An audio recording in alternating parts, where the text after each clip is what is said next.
Welcome to episode 7 of the Heart of the Shaman podcast. Today's topic is the divine feminine and creative flow. So it's a part 2 to episode 6, and I'm Pavan, and I am here with Betty G, my co-host. Good morning, everybody. And this is probably a podcast that we could have weekly to explain this topic. So we'll try to dive into it as much as we can. Yeah, it's a big one. Last time we spoke a lot about divine feminine creative power and referenced that in terms of history and the evolution of humanity, and how it's relevant for us today. And as you all know, this is a intergenerational podcast with this intersection of our commentary and energies on the different topics. And the divine feminine felt like one where it was so potent in both of our energies and came up so uniquely. And so it was different but synergistic. And today we're diving into creative flow in terms of creative expression, creativity, what the benefits are around this.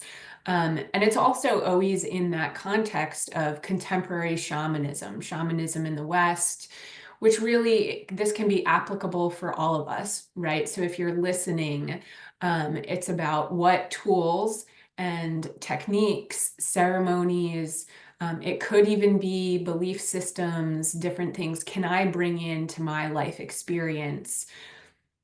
I'm going to say to connect with the cosmic web. So, as I've learned it in shamanism, and we've mentioned this before, that is the connection with the earth, so nature, the plants, the animals, also with other humans, self, our own soul and spirit, and then spirit and guides. So, connection with spirit as well. So, these are the 4 communities.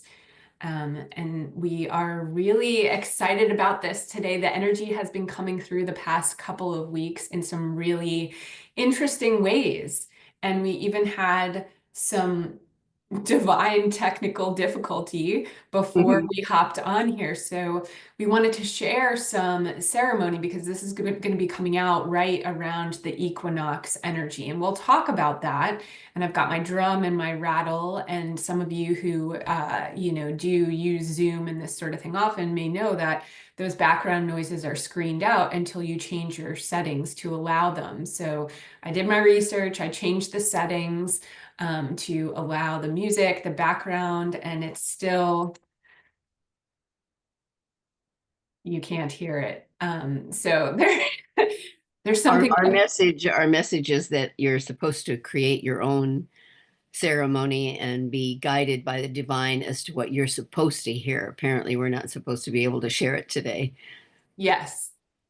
So yeah, so we'll be talking about some of the different ways that we do this and bring this through, to give some additional examples. And I think we did touch on a few things last time, in order for you to kind of brainstorm and get into that creative energy and be able to, like Betty was saying, create your own ceremony and ritual.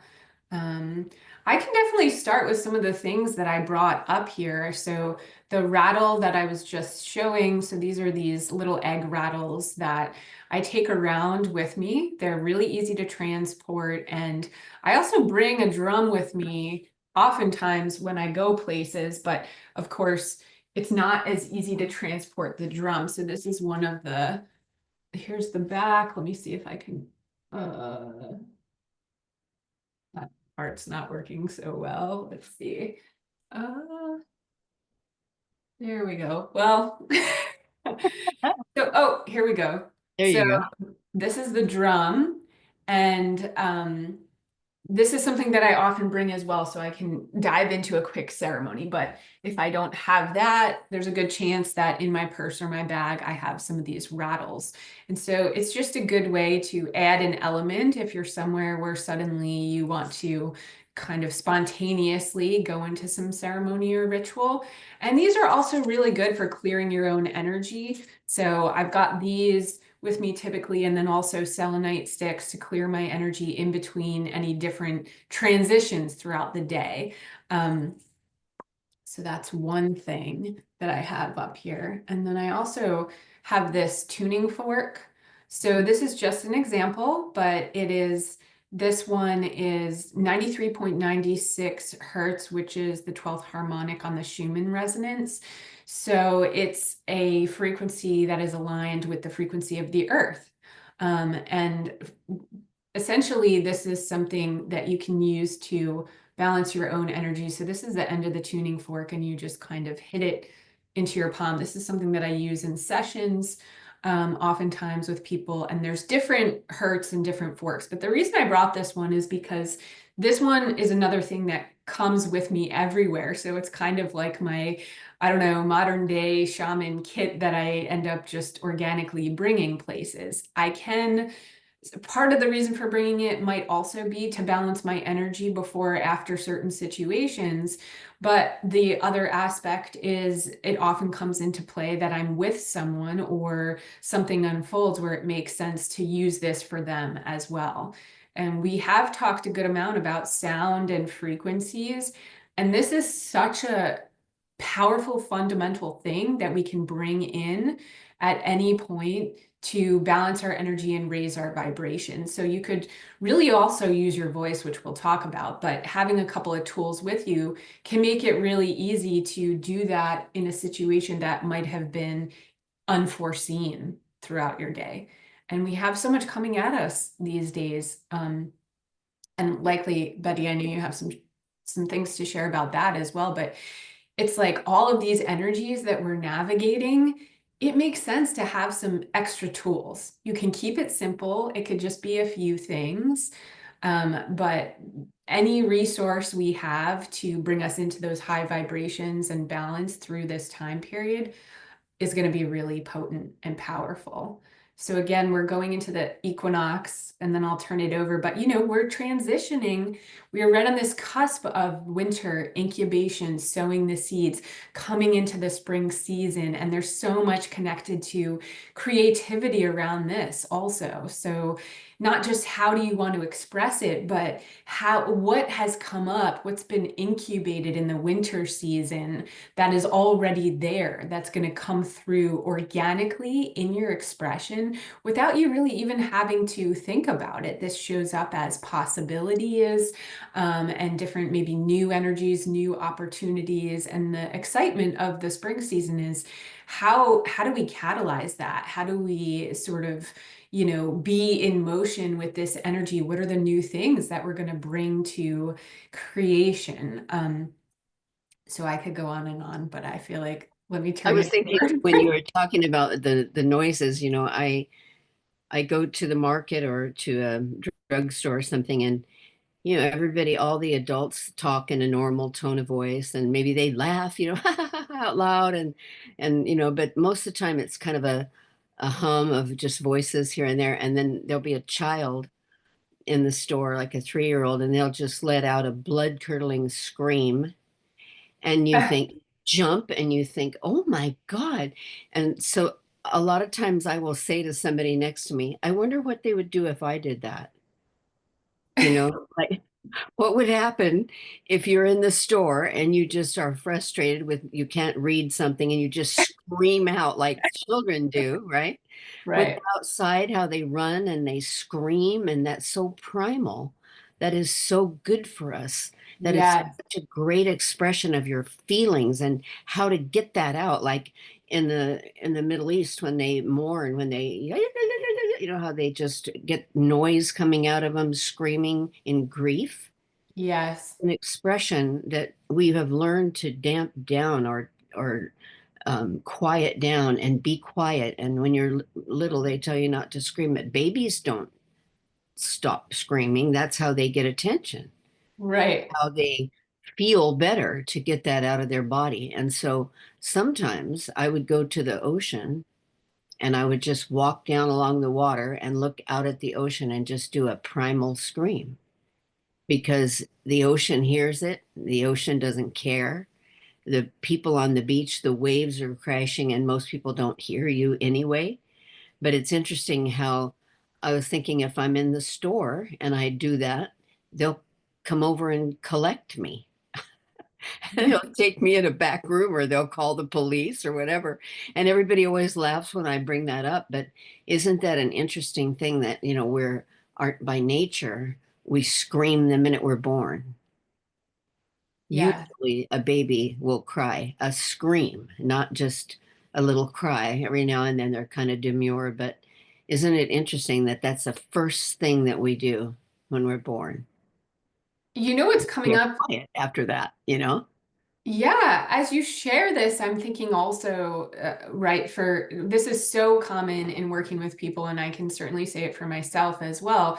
For women, usually we have learned so many different things to damp down our expression in different situations. So it feels even more inappropriate for us to be loud or primal unless maybe we're in a ceremony or a certain situation that's set up that way.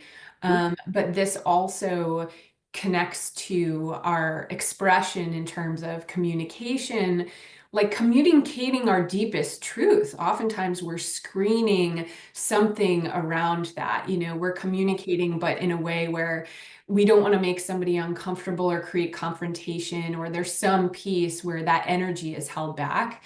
And so this is, I'm wearing a little piece of, let's see if I can, it's sort of tiny, so I don't know that the color is going to show up, but it's a little piece of turquoise. And so that is a very shamanic stone, turquoise, along with the labradorite, which we talked about in one of the past episodes. But part of this coming up, as I always have the different crystals, and this is something that we weave in as well, for healing and support. And what came through was cellular release, whole body healing, and open evolved expression. So Right. this is kind of a personal angle that I'm sharing, but the open evolved expression, and obviously it's like around, close to the throat chakra and the heart chakra. I get that. Like in this season and moving into this new phase of spring, there's something that I am doing in a bigger way and catalyzing that I don't know about yet, but it requires a more evolved expression. And so even though I feel, hey, I've worked through a lot of layers of what I used to hold back and I speak my truth more, and all that may be true, but there's like even a deeper space that I know I'm moving into, but I don't know what it feels like because I haven't been there before.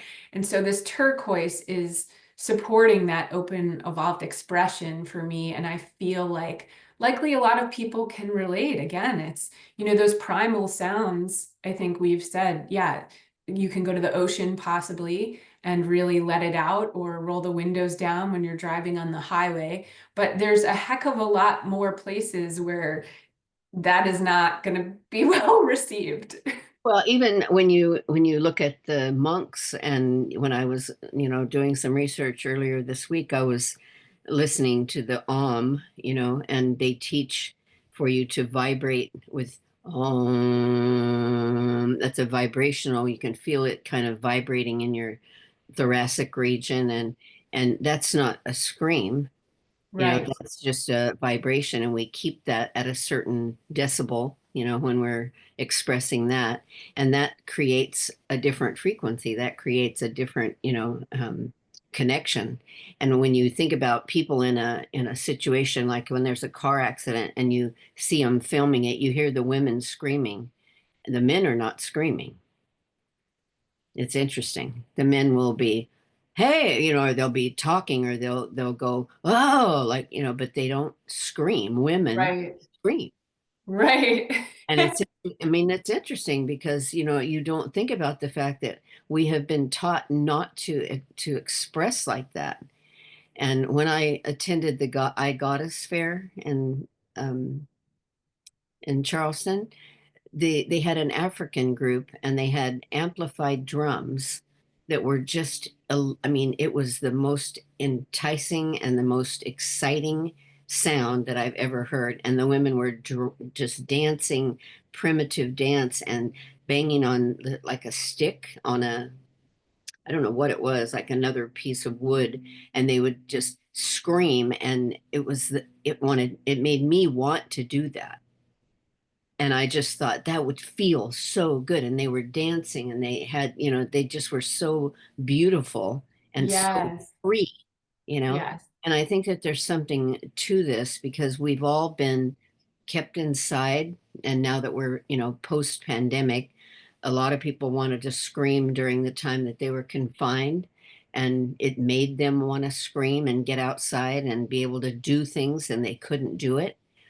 And it's kind of been that way for thousands of years that we haven't been able to express ourselves, even though we have freedom of speech, and there are forums where you can express yourself appropriately, supposedly.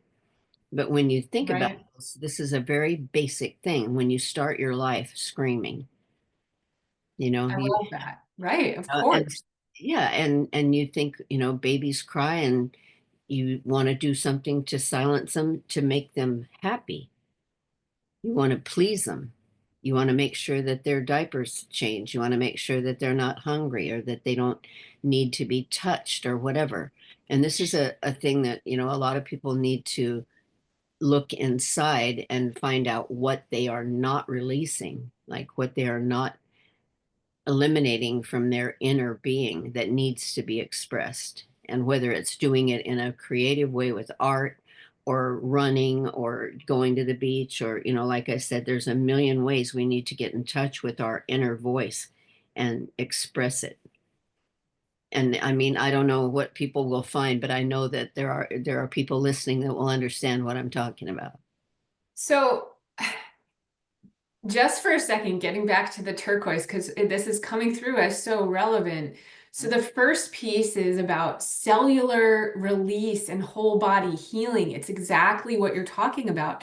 And then the second piece is the open, evolved expression. It almost feels like allowing for the one, brings in the other. And so that cellular release is really what happens in this primal space when you can scream and you can drum and you can move, and there's just a complete freedom in terms of how the energy flows up and flows forward. And the other component that was coming through was the creative space is a space beyond the thoughts. Right. So when we get into that flow, the energy is moving in a way where we're not analyzing it, we're not dictating it, we're not thinking about it. And ironically, sometimes when we feel, okay, I'm going to create, anything, like you were giving some great examples earlier before we started recording, but whether it's baking or painting or anything you're creating, sometimes the mind comes in like, what's my plan? How am I going to create this? Like, what do I need? And it's not about it being right or wrong, but that is a different channel. There's this depth we can go to beyond the thoughts where you're in more of this either like a meditative space or even almost like a trance space that you see people go into, like you were saying at that I Goddess fair, where this innate expression comes up. And that is that feels to me like the divine creative flow, that feels important to touch on now, at least. It's like get there however you can get there, start your ceremony, choose maybe your mode of creation, but the more loose we can allow it to be without any rules or confinement, kind of setting up a space that Well, will I think it's that. because of programming. We're programmed not to react. We're programmed to react. We're programmed to do things by the recipe, and don't put an extra pinch of this in there. It might not be the same. Or you can see that people are not, they're thinking too much. They're not living from a heart-centered, heart-based life. If we think Yes. with our heart, that's feeling. And so rather than thinking when we're being creative, not go into the left brain and don't use this goes here and that goes there and I have to do it this way, to get out of the left brain into the creative flow of the right brain, is to think with the heart, because the heart Right. has neurons and neurites that are just like what's in our brain. But people always analyze the crap out of everything instead of just don't think about it, just feel what you're doing. And if you watch, swimmers or gymnasts or, anyone who's had training and they're conditioned to do things a certain way, they get to a space before they do it. You can see them go inside. You can see them connect with the feeling of making that flip. You know, they're feeling it happen, like a baseball player's feeling that bat hit the ball. They are not thinking about it. All the training and everything that they've had is already there. But basically, I think we need to get into a more heart-centered feeling about what we do instead of thinking so much. Because when you want to do something, you have to have intention and desire. And you don't, the thinking comes later.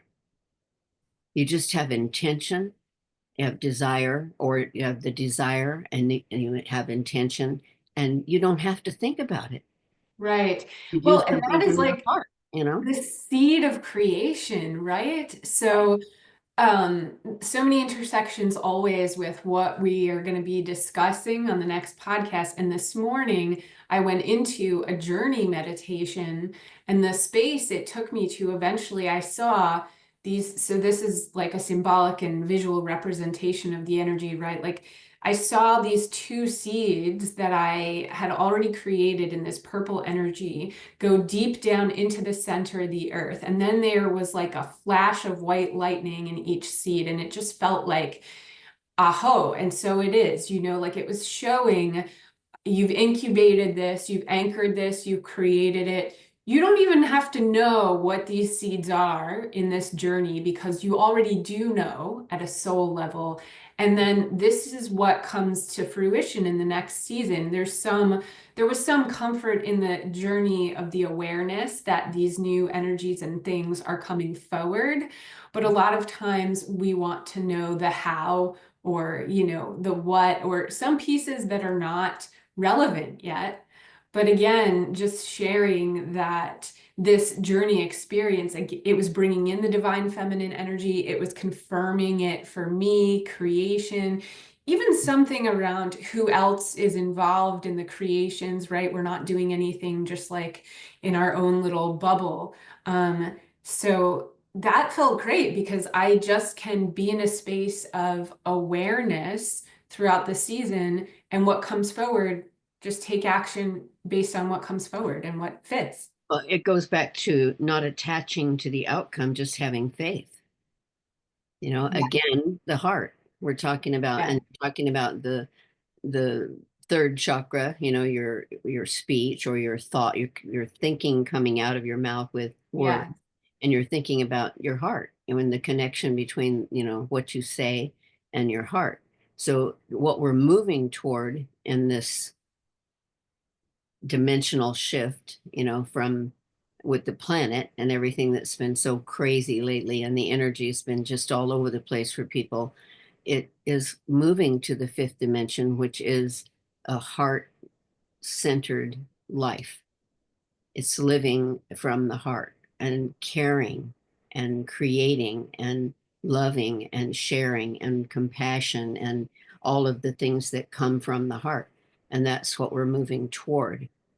And so I think that these thoughts that we're having are all relevant. They're all teaching us that there's too much information out there. We don't need to have 15 different versions of the same information.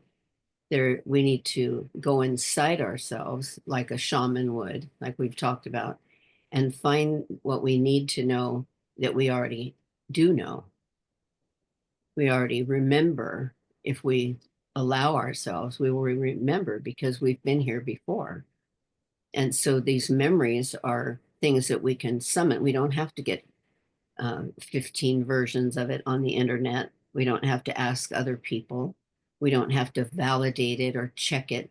We know because we already know. And so that's what you're talking about when you plant something, or when you make a recipe, or when you do something. If you do it coming from a space of of love and you put your energy into it, with the faith, like I said before, I think in one of the previous ones, a baker puts the cake in the oven and he knows a cake is coming out, right? He doesn't say, I hope that's a cake. All right. I wish that would be a cake, or I think it's going to be a cake. That is love in that process.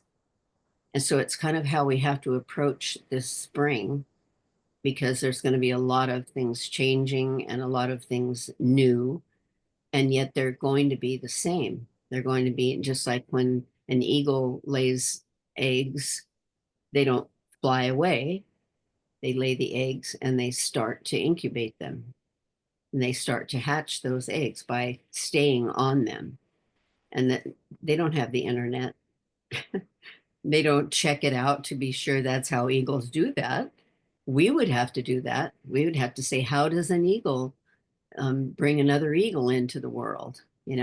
They just know, right? So we have Yeah. to look inside, deep inside, for that knowing, and not what we think about it or what others think about it. We just have to remember what we already know. And the podcast is called The Heart of the Shaman. And right now, I'm just really feeling, what is that space? As you were saying it, I was feeling, yeah, it's a connected, interdimensional space of love and possibility. Right.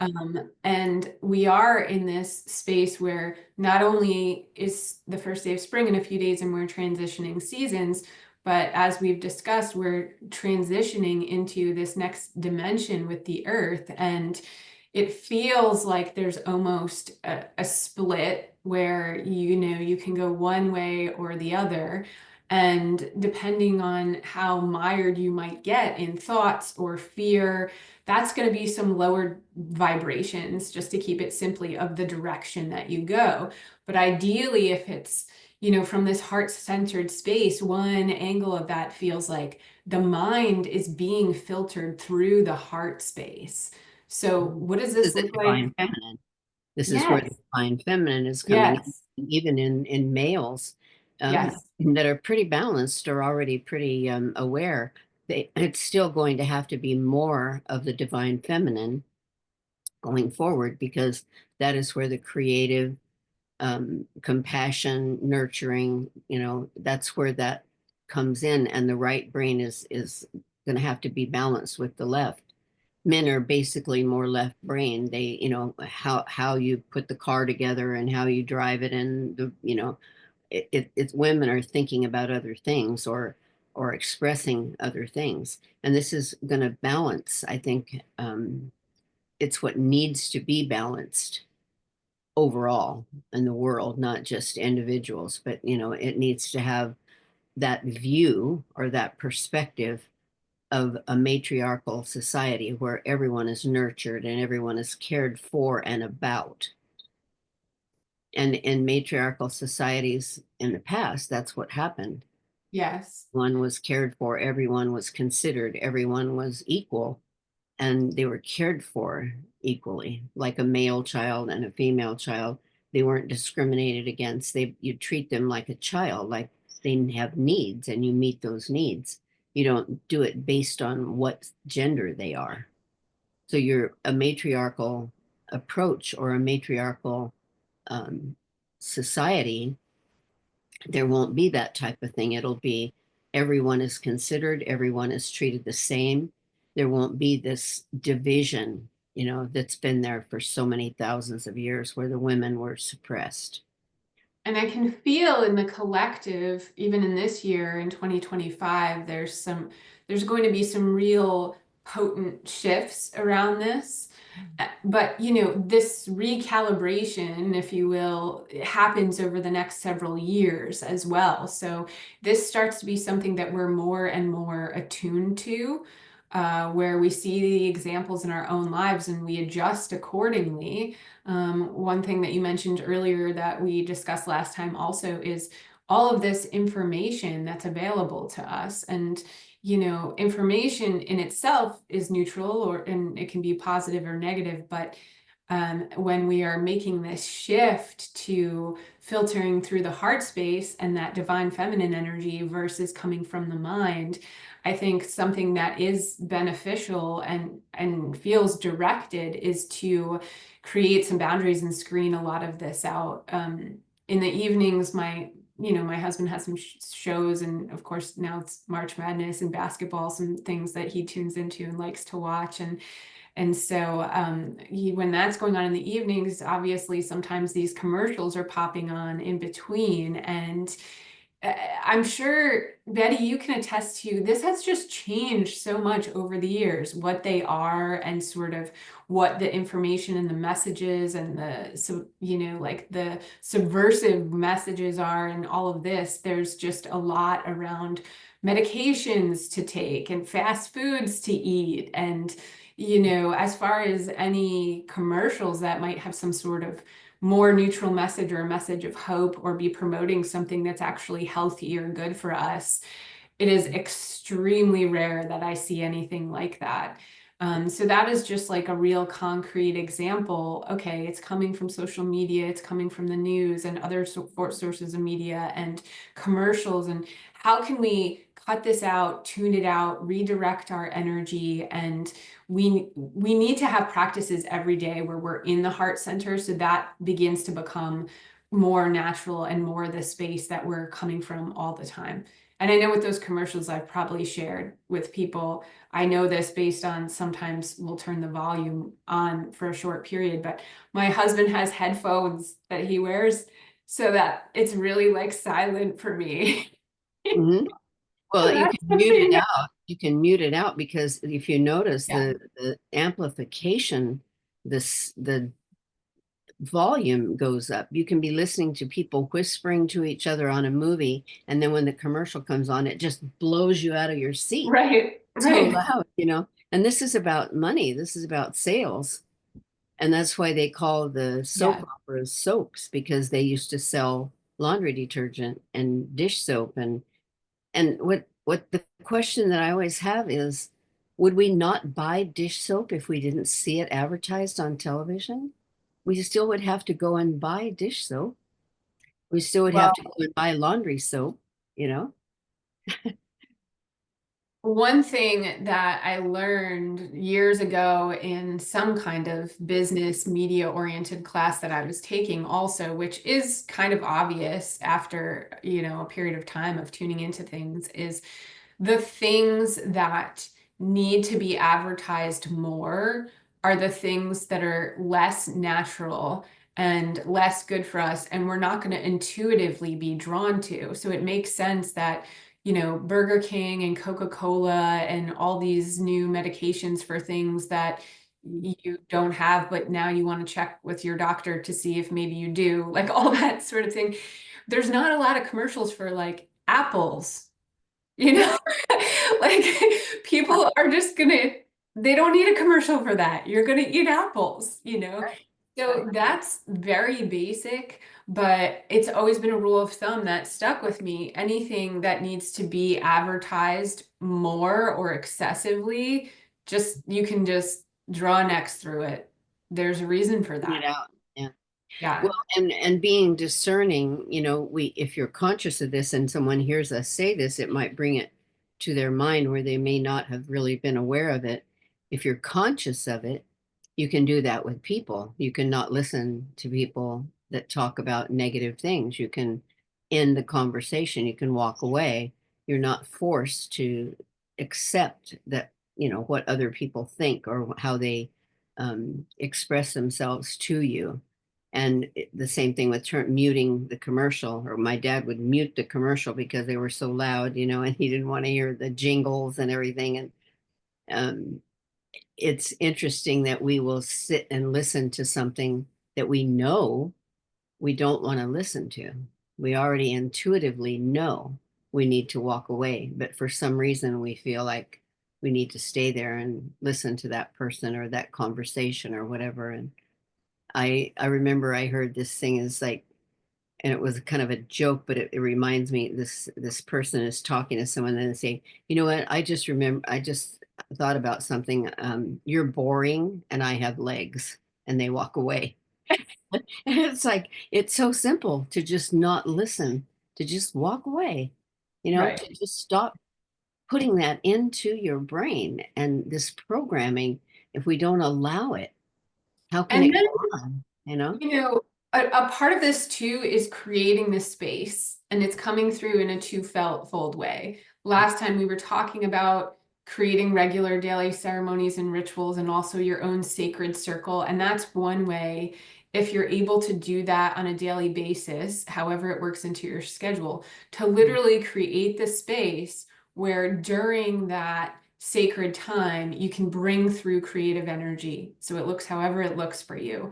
But another piece of this, creating this space, is not having a Western success-driven schedule that is so busy and full that you're not able to attune to the more subtle energies and the possibilities and the opportunity and the new energy that comes in. If your space is full of meetings and phone calls and commercials and social media scrolling and on and on and on, right? And there isn't the grounded space. I have this amazing oak tree behind me today that is right from Wadmalaw, not too far from my house. And oaks have such a beautiful grounded energy, right? So we've discussed this before too, but just being outside, putting your feet on the earth, spending some time observing the birds or with the trees, or doing something where you may actually feel uncomfortable, because we know we fill the space so much that it's like, well, what if you're like, oh, I feel bored, or your mind is wandering and you're sort of thinking, oh, I have X and Y and Z to do. And it's like reprogramming, doing things that are simple and seeding them into our schedules, where it's just you have that space built in where you don't have to be thinking about a certain thing or being productive in a certain way. And you make space for this communication through the heart center and for these new energies to come through. Otherwise, they're still there, but we maybe can't hear it or see it. It's like we're squashing it or we're screening it out. And I have a couple of good examples actually from the last like week or two. I'll just share these briefly, but one of them was with a client. She requested that we create something in one of the training sessions that we did. And I ended up making this beautiful talisman, and it was really, so I don't have it with me. I left it at my office because I've been using it in sessions with people as well. But I'm going to post some photos of it below the podcast for anyone who's interested. But in any case, we found a stick and we went on a walk outside where it was just very meditative and it was very quiet, and we were tuning into the energy of, what is coming up that feels, what has a power in it. So you just might gravitate towards a certain rock or crystal or stick. uh, it's a little blurry. Oh, Trying wait. to find it. Yeah, I have a picture of it. Oh, yeah, yeah. Oh, it won't come in. No. Um, well, That's so this interesting. is a similar stick. This is a piece of driftwood that I found on Saturday out on the Love beach. that And one. Yeah. yeah, it's like, it's very like Harry Potter, all squiggly. And so that one was a little bit larger. But in any case, when I created it, I was in a space beyond thoughts and beyond the mind. And it came very organically.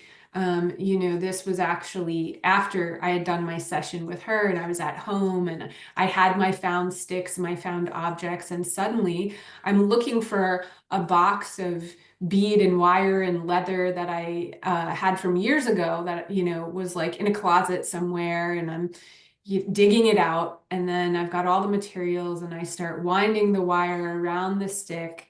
and putting these crystals on it, and they're on there with twine and leather.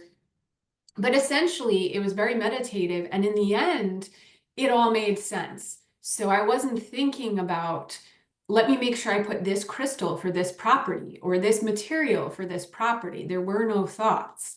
But magically, once I was done, it had a piece of angelite and it had euconite and it basically just has several crystals on it that together the energy and the power of the thing made sense. And the wire was about conductivity from one to another. So I just share that because it was creation for creation's sake, and it was also beautiful. But a talisman is something that has your power in it, and it often represents a stage that you're in, or like a stage of evolution. So I could feel that in the energy of it, and it came together in details, but I didn't have to intellectualize it. It was just like, oh my God, this makes so much sense. All of these energies together really amplifying my power. So it might seem a little like Merlin or witchy, but now this is something that I have with me often or at work, because it's representative of who I am at a soul level and where the energy is going. And it's also supportive of that. The crystals are supporting that energy and helping it to evolve. It's helping that evolved expression, right? To move into the next phase. Um, It's organic. it's organic. And my one other example also, so I had a session on Saturday with someone where we ended up meeting at the beach, and this is part of some of the training work that we do. But as we did a ceremony, we called in the elements, and then we had some things that we were going to discuss and learn and practice. And we also did a beach walk. But right after calling in the elements, she set up a mandala on the sand. And so it had a lot of citrine in it. It had beautiful crystals, and it also had crystals and elements. What was interesting is from all different parts of the world. And what I realized is as she set it up, this was a part of, not only was it so creative and beautiful, but the crystals were anchoring into the energy of the Earth's core. So I just had a sense of this, right? Like through our getting together and the ceremony, we were connecting deeply with the earth. And the mandala also represented healing for the earth. So it's sort of like this little vortex. The mandala is creating this little vortex. And it was essentially, okay, we've got everything set up where the crystal energy is communicating with the earth. And it's running, the energy is running throughout the whole course of this ceremony and this ritual. So mandalas are really fun. You can make them with sticks, stones, crystals, leaves, flowers, anything that you want. That's another way to allow that creative energy and expression to flow. But it's also a way to connect with the earth and heal the earth, or have an intention to heal another person, or to heal a group, or to heal a certain group of trees. So those are just two things that popped up in the past week that were really pretty potent and creative.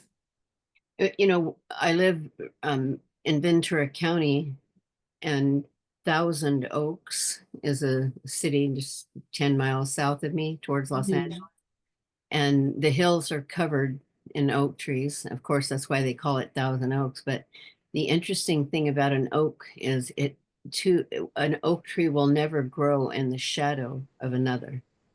Yes, They grow separately because they their make strength, room for each and other. they need room, and they expand, but they never grow together. They never grow in, like they say, they don't grow in the shadow of the other.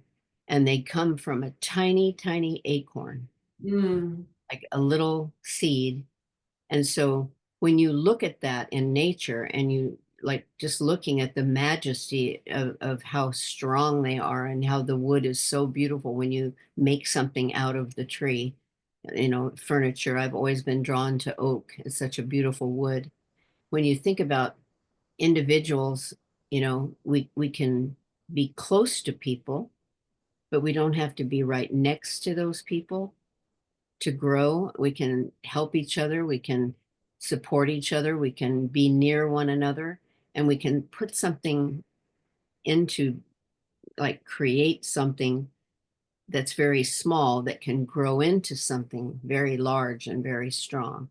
And when you were talking about that, just looking at the tree and knowing, the oak tree in Charleston that people visit, when you think of Yeah. how magnificently huge this is, you think when it first started, like you have the stick there, your talisman stick, all the different angles and the crooks in it.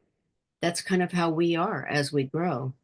We might be a little bit this way, and then the wind blows us that way, and then it straightens up again, and then it's going to be straight for a while, and then maybe it'll go this way. And when you look at all the different turns in a tree and how it grows, as it's growing and as it's expanding, it's making all those turns and adjustments. And for the sun, the roots go deeper when the water isn't there to find the water. And when you talk about the crystals on the ground, right now, part of the Earth's transition or shift right now is the ley lines and the grids that are under the surface that we don't see. There's people that have been going around burying crystals in the earth on these ley lines and in these specific places because the earth needs that energy, that crystal energy. So when you take that talisman, it has a lot more depth and meaning than you think. This, has the one that you just showed. I feel like that one wants to be decorated. That wants to Yes. have feathers and, leather and things and have it because it represents so many things. And when you have a talisman, what I understand about them anyway, is they want to be covered. They want to have a bag or a cloth wrapped around them. They don't want to absorb anything negative, and they want to be cared for in a certain way. It's like how you care for your drums and, all of the native influence on these things. They have to be respected and they have to be treated in a certain way and cleansed, you know, with Palo Santo or sage or whatever. I don't know how you take care of yours, but you would maybe know that from your shamanic training. But they Yes. do definitely have requests of you, Yes. how you use them and how you store them. And, and crystals are the same. We have to respect them as living things, you know. But definitely that one is beautiful and it came into your site for a reason. So I think you're supposed to make a talisman out of that one. Yes, yeah, the other one, it's interesting. It does have a space right now and a cover, right? And that's important, like you said, to protect the energy, but also the respect and the honoring of it. And Mhm. so I do feel this one is going to come to fruition in a similar way. Um, it's just amazing. So with the mandala also, when I was sharing that, another example, and let me see, I I do have one here. Um, and we showed them last time. So sometimes it's a little tricky to get it Oh, just right. beautiful. Wow. There we go. In the camera, but this also can be a crystal grid. Like there's some crossover between mandala and crystal grids, but the grids are more in alignment with some of what you were saying in terms of burying the crystals on the ley lines and that time we had on the beach where it felt like it was connected to the Earth's core. And then the crystals that were a part of the mandala were creating a grid that was very intentional for healing for the planet. So Mhm. this one that I have here has like a super beautiful quartz in the middle, and then there's some amethyst on there, but there's a feather, and then there's a little, this is a little acorn actually symbol. Interesting. Yeah, so that Talking you about both mentioned of those that. things. Yeah, that's The one great. that I have running right now has a lot of what we're talking about. There's some carnelian and there's some hematite on here, and then I don't know if how clear that is, but this is like a little porcupine made out of glass. And so the symbolism of the porcupine as well. But I have a few of these in this room that is my meditation space, and they're always running different energies. And there's a really creative, fun element, right, to putting it together and then tuning into it on a weekly basis, strengthening the energy, seeing if it wants to change, talking to the crystals. Sometimes they want to jump off and something else wants to jump on. This one that I've shown before, it comes with me all sorts of places. So this one's more of a traveling crystal. So they have personalities.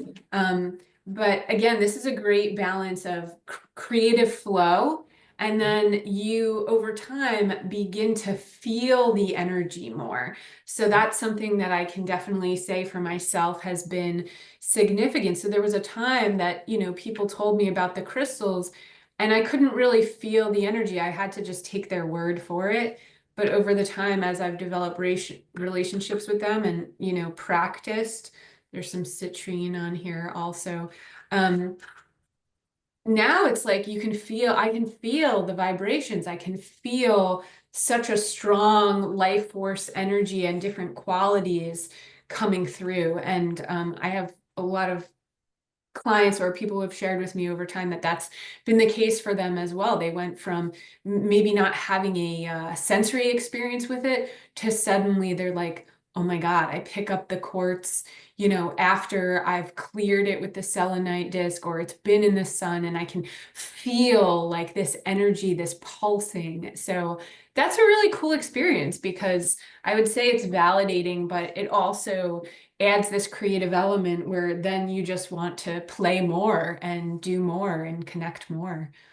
And it's again a creative expression of our inner knowing, of ourselves. Yes. Things that you may not think that you're creative, or you may not think that you're able to do it, but it doesn't matter because there's nobody judging you. It's just going to come out for you, and it's the earth is going to be happy that you have this recognition of one of the elements. And so right now during the shifting of the planet, there's so much photonic energy coming at the planet.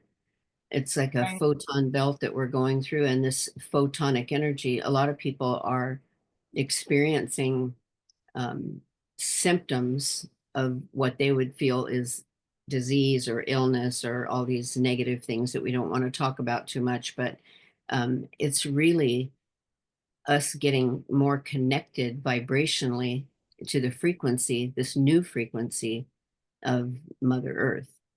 And I talk about it extensively and passionately in the last few podcasts because Right.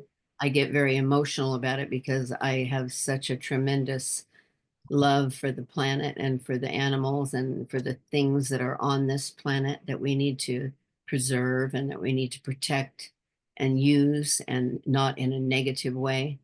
um, and if we connect to our inner knowing and we bring out these elements and these and respect the parts of the earth that reflect this consistent thousands and millions of years of continuing life, that it just goes on and on and on.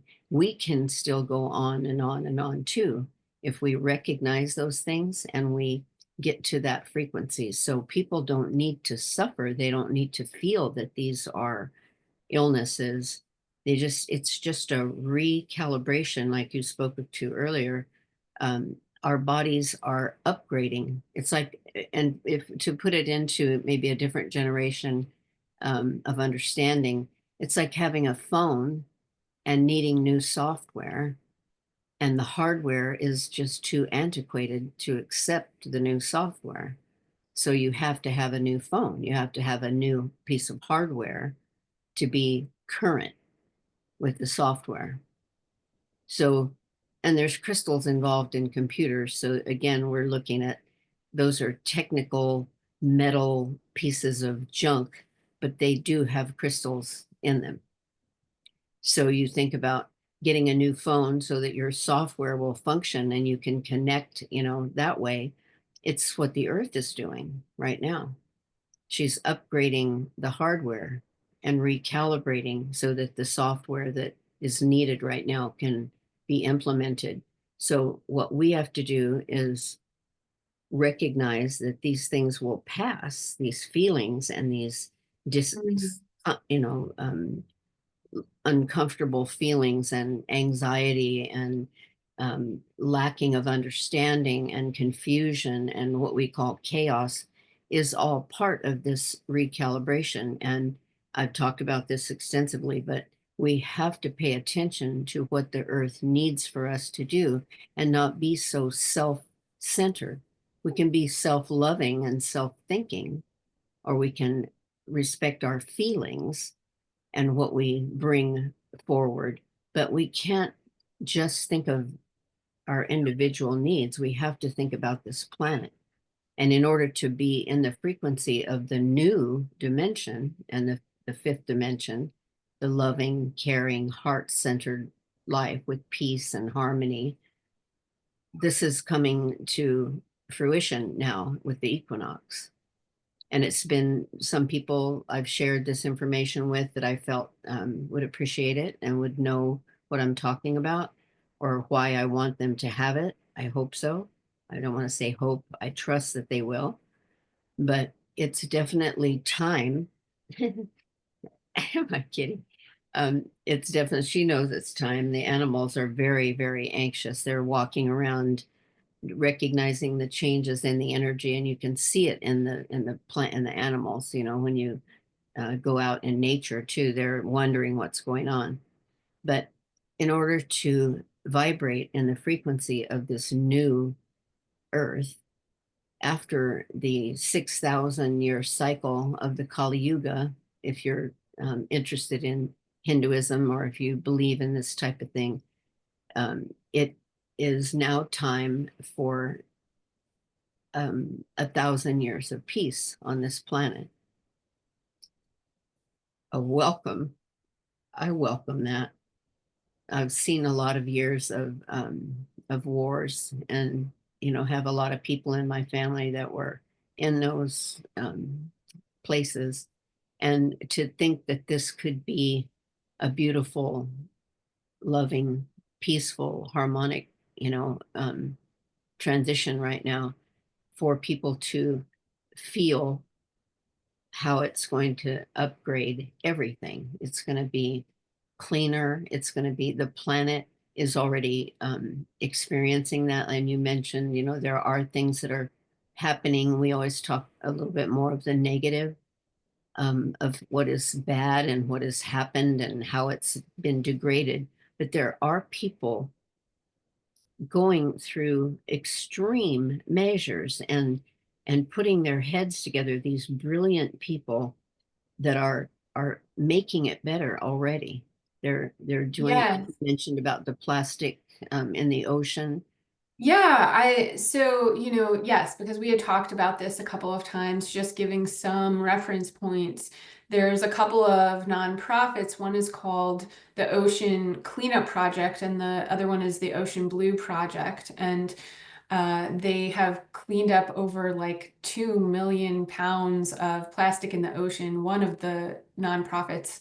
And one of them talks also about using drones and robots that can tell the difference between what is supposed to be there in the ocean, living coral, different things like that, and then plastics and things that need to be removed. And so we have these different robots and drones now removing the plastic. And that's only one way that this is being done. There's a lot of different ways that have been created in the last like decade or so that have really more than moved the needle on cleaning this up.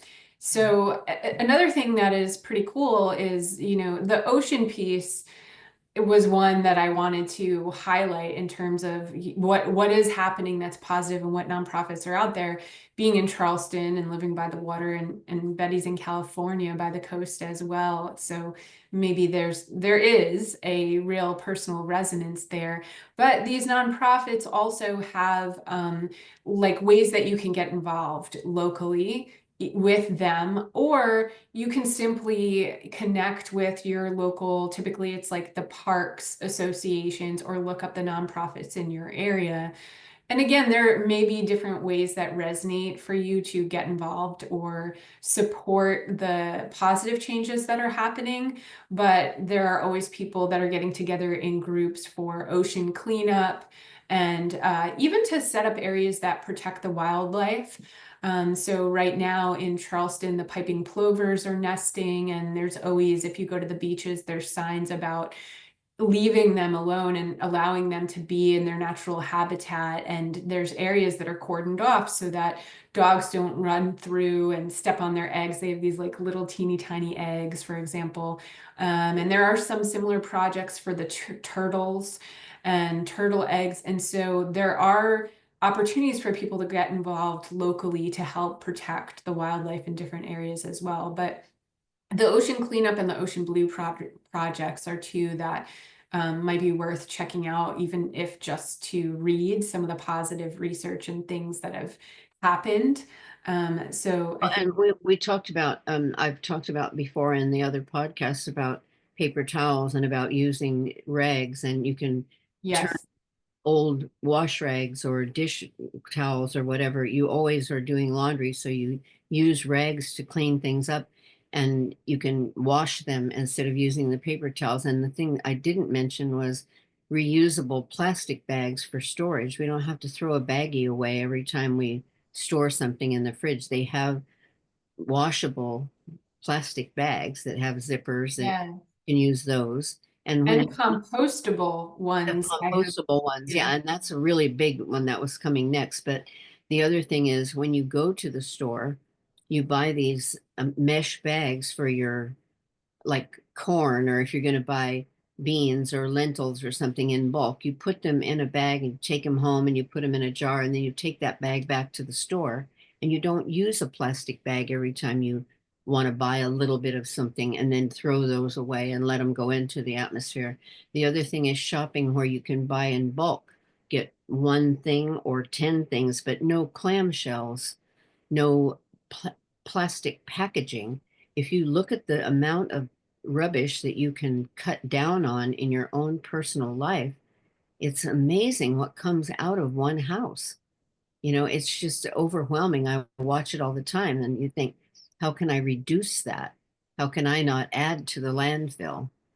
This is not a shamanic way of living. When you look at what the shaman did and how they used everything around them, and they didn't have baggies, and they didn't have, paper towels and Kleenex and everything. What did we do So this is overall? making me, yes, think of spring cleanup also. Good time to declutter and maybe go into the heart space and really take it further than normal in terms of what can I recycle and donate? And, am I really just using the things that I need? We were watching actually HGTV a couple days ago, and there was this sink from like the 1930s, and it just had a little tiny spot for a toothbrush and a little tiny spot for a soap. And that's it. And now, people have double sinks, and they have, lots of cabinetry, or, space behind the mirror. And then they have cabinets underneath. And well, we don't just use soap and a toothbrush at this point. There's like 9 different face products, and there's liquid soap. Automated hand soap dispensers where you put your hand under it and it squirts. You have to buy a certain kind of soap, and you have to, Right. completely refill that. And just so you can not pick up a bar of soap and wash your hands. I mean, So we've really exactly gotten away from that simplicity, and of course certain things, the advancement can be positive, but on a personal level we can always tune in and go, hey, what is really necessary? What do I really need? And there's a mental health component to it also, because the more that we have in our space, and even if it looks orderly and organized, if it's more than is necessary, if it's more choices than you need, if it's more just generally like consumption, that has this subtle or possibly more profound, when it builds up, impact on your mental health of just feeling like, again, there's too much in your space and it's squeezing out the space that you need to allow the creative energy to come in Breathe. and be in a place of Well, balance. it's like the if you watch what happens when there's plastic straws in the ocean, they get stuck in the turtle's nostrils. You know, Yeah. it can kill an animal. You have people that I mean, there's so many things that we use like that that we don't have to use. When you pick up a six pack of sodas and they have the plastic rings that are all together, I take the scissors and cut those because small animals get their heads stuck in those plastic rings and it Right. chokes, you know? So, and people, if people don't think about what happens after we are somewhere and we have an imprint, the natives and the shamanic way of life is not to molest the earth and not to use the things that would cause it harm. And so, So, you know, if you're not really cognizant of that, or if you need to inform yourself about that, and every time you can make a change, make that change yourself and share those information pieces with others. And I mean, I harp about this all the time. I'm like on a soapbox about it because we're making such a huge pile of trash, and then they build houses on top of that.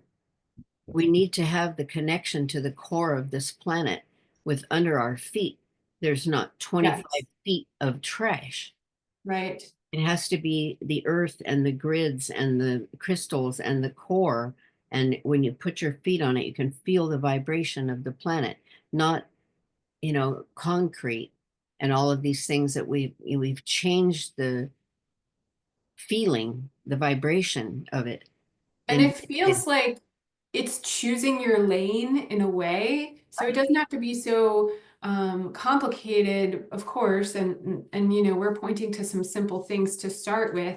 But are we living a heart-centered, divine, feminine, creative, shamanic, spiritual flowing. experience? Or are there all these subtle ways that maybe we are not totally open, or we're getting carried away in some of the messaging and the low vibrations, which also really impact our health in a negative way, but then of course the health of the planet and the collective. And I think again, like moving towards the equinox and going into this more action-oriented energy, this can be a really great time where if you have been wanting to like volunteer or even just plug in and do something on your own in a new way, there's lots of different ways. And another group that comes up to me actually is the Dominican Sisters. And this is more like human rights oriented, but it's just to show an example of, and human rights, they're also very ecologically conscious and earth conscious. It's like it it includes the whole community, all aspects. So self, other, spirit, nature. And you know, you can do your research and there's tons of groups and opportunities. But I wanted to say that because the Dominican sisters, you know, okay, there's a religious affiliation there, but ultimately, if you look at the history and things that they have done, they do a lot of protesting, they do a lot of environmental things, they do a lot to help people who are in need. And in my life, in different places that I've lived, I've plugged in with different groups that they were associated with to get involved. And there's usually there's even a shamanic component often, and there's usually a very spiritual component, but also there's real impact there. So that may or may not be a group that resonates with you, but I have always found them to be like amazing women and individuals doing some great things. But you also can, you know, just do some research in your area what are some groups that are doing some things already that I really would want to get involved with. So it could be either or. Maybe there's something that you start, but also there's some organizations that have been around for like a long time that are doing great things that you can plug into as well, depending You on your can take life. children, you can take a group of kids, like the neighborhood kids, take them all to the beach and tell them whoever picks up the most trash gets a pizza or gets a prize, or you get Yes. a coupon for something or whatever. And the kids will go crazy trying to compete, getting the most trash. And I mean, it's helpful, and it's getting energy out of them and having them be aware and letting them know why they're doing it. You know, if you express to them why we need to do this, and maybe then when they go to throw their bottle, their plastic water bottle out, they'll say, "Oh, Mom, I'm going to take this home and recycle it. I'm not going to leave it in the trash, or I'm not going to drink from a plastic bottle. I'm going to have a Right. great bottle." And there are a lot of younger people that are doing that. And I see it all the time. There are kind of like a grassroots type of thing where they may not, maybe their parents were hippies like me, or maybe, they have this connection to the 60s or whatever when we started trying to do this, um, for the ecology and whatever. Um, I don't know, but they carry water with them, and with the reusable bottle, they don't have a lot of paper products. They don't litter. They are very cognizant of how they treat a public space or like a park or whatever. It's like picking up after your dog, you know. Yes. Like you don't have to do that, but it's kind and considerate of the next person that comes along, and thinking of others, not just thinking of ourselves. And, just every little thing that we speak of here, if one person hears it, it makes my heart sing, because I want for people to care about this planet and to live in a better place, have it be more beautiful and more healthy. The ecology, Yes. the insects and like the bees and the birds and everything, we are having a huge impact on them. And I am, like I think I've mentioned in the past, I am more concerned. I don't want to say I'm afraid, but I am concerned more about our ecology than any kind of weaponry or threats from foreign adversaries, from anything that has to do with war or attacks or anything that we could endure. I am more concerned about us destroying our ecology. It's already so bad, and so many things are becoming extinct. Everything is here for a reason. And when Creator made this planet, everything was perfect, everything was balanced. And if we had continued to preserve that, like the shaman did, like the natives did, and like so many cultures still, probably more than I know about, have done, that it would just all be better, you know. I think that also, yes, something that's coming up as you're saying that too is there's this gift in creating a shift and being in this space of awareness so we can allow this creative energy to come through and then the result to look a certain way, a shift to support the planet, a shift to support our well-being. And there's connectivity in this. So there's this beauty in that whatever the details look like and however we're deciding to do it in our own day to day, the connection is wrapped in. We're cultivating our relationships with each other and with the earth through these shifts. And before we close out, I want to kind of segue back to Betty, what you've touched on in some previous episodes, and we just did very briefly today. But in talking about this shift that the earth is going through, also, which is into a new higher frequency dimension.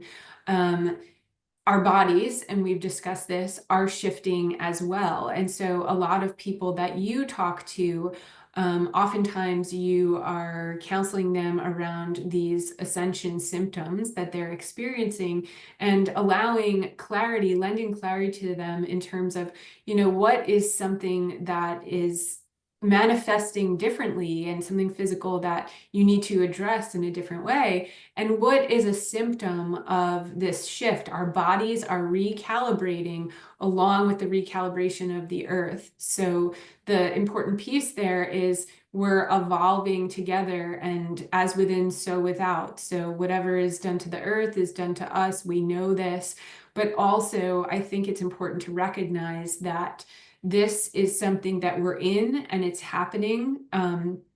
And so Betty does psychic sessions with people, and this is something I would say lately she's been specializing in, but certainly for many years, it's come up that she's shared about this ascension and this period, which again is over the course of several years, but we have some real, right now in this equinox and in this year, we have some real intensity with this energy that we're moving through. So you can connect with her at wherethelightis.net to connect around some sessions. But I don't know if Betty, I feel like you have some good closing comments or, something to leave us with around that we can take forward in the season and the divine feminine as well. Yeah, I don't want for people to not address real medical issues, and if they are aware of something that they already are manifesting in their physical body. But a lot of people have found peace in what I can reassure them is not anything that is going to be life threatening or is going to affect them long term, and that doesn't have to evolve into fear. They don't have to be afraid of what's going on with their body because it is uncomfortable. It might be something that they have produced themselves.